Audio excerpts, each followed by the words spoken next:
Hello दोस्तों, कैसे हैं आप सब। होप कि आप सब ठीक होंगे। दोस्तों, ये रिश्ता क्या कहलाता है मैं अब आप देखेंगे कि एक शॉकिंग ट्विस्ट आने वाला है। जी हाँ दोस्तों, आप देखेंगे कि गीतांजलि के साथ हुआ एक बड़ा हादसा और उसी हादसे के चलते अरमान गीतांजलि की जान नहीं बचा पाया और आखिरकार हो ही गई गीतांजलि की मौत। जी हाँ दोस्तों, आप भी सुन के शॉक हो जाएंगे। लेकिन गीतांजलि की मौत के बाद अबीरा और अरमान की ज़िंदगी पूरी ही तरीके से बदल गई है। जी हाँ, दादी साहब, विद्या, अरमान, अबीरा और मायरा ये सब फिर से एक होने की जगह अपनी ज़िंदगी में भटक चुके हैं। लेकिन आखिर गीतांजलि के साथ इतना बड़ा हादसा हुआ ही कैसे।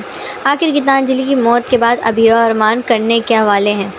क्या इनके बीच में सब कुछ सही हो जाएगा या फिर क्या अबीरा और अरमान इनकी जोड़ी हम एक वास्तविक तौर में मिली हुई नज़र आएगी। दूसरी तरफ कियारा और अबीरा व दोनों भी कहीं ना कहीं एक दूसरे से प्यार कर बैठे हैं। पहले तो अबीरा ने कियारा का इस्तेमाल किया, लेकिन अब अबीरा का क्या वह लगाव हो चुका है। वही लगाव आगे जाके कब प्यार में तब्दील हो जाएगा, किसी को कुछ भी नहीं पता है। कियारा अबीरा से पहले से ही बहुत ज़्यादा प्यार करती है और वह अभी भी इसके कारण आज कियारा की ऐसी हालत है। वो आखिर ये पूरी कहानी है क्या, मैं आपको बताती हूँ। यही हम जानेंगे आज के एपिसोड में। तो दोस्तों, आपको मैं बताना चाहूँगी कि कहानी की शुरुआत ऐसे होती है अरमान और गीतांजलि से। इस वक्त तक अरमान अपनी माँ से कहने पर गीतांजलि को माता रानी के दरबार में लेकर आया होता है। गीतांजलि हर बार की तरह इस बार भी माता रानी से वही मांगती है कि अरमान हमेशा हमेशा के लिए उसकी ज़िंदगी में बना रहे और अबीरा और अरमान के बीच जो रिश्ता है वह हमेशा के लिए ख़त्म हो जाए।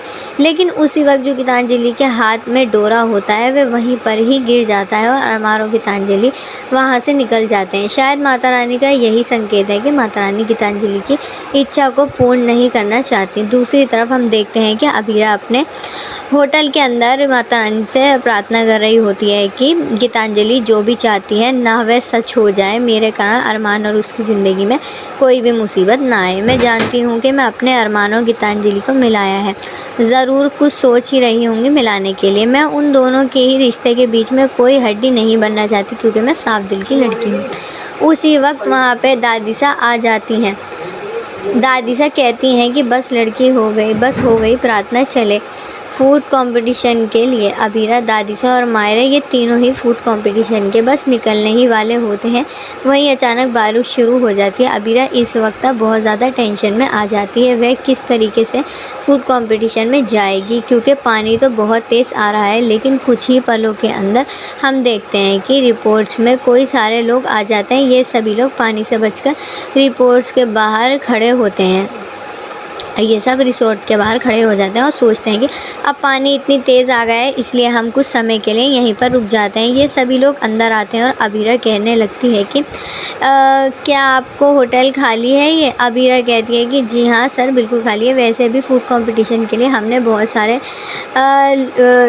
लोकल फूड बना रखे हैं जो कि आपको बहुत ज़्यादा अच्छे लगेंगे। वह बात सुनकर सभी लोग बहुत ज़्यादा खुश हो जाते हैं और अपने अपने रूम्स को बुक कर लेते हैं। जो होटल इतने समय तक खाली था वह एकदम से भर जाता है। जी हाँ दोस्तों, दूसरी तरफ हम ट्रेनर को देखते हैं कि वह जो ट्रेनर होता है उसको देखते हैं कि खाना पीना सब छोड़ना पड़ेगा और केवल क्या कहना है, डाइट पे ध्यान देना पड़ेगा। तानिया कहती है कि मैं कब से लिक्विड डाइट पर हूँ, लेकिन वह ट्रेनर मानता ही नहीं और लिक्विड डाइट को भी आदी करने को कहता है। तानिया इससे साफ मना कर देती है। अब आज दोस्तों आप देखेंगे अगले ही पल हम देखते हैं कि ट्रेनर ने एग्जैक्ट यही बोला होता है कि तुम्हें लिक्विड डाइट पर रहना है। फिर दोस्तों आने वाले उसमें आप देखेंगे कि क्रिश और कियारा आके तानिया को उठाते हैं और संभालने लगे। क्रिश साफ तौर पर देख पा रहा है कि तानिया उसके लिए कितना ज़्यादा मेहनत कर रही है।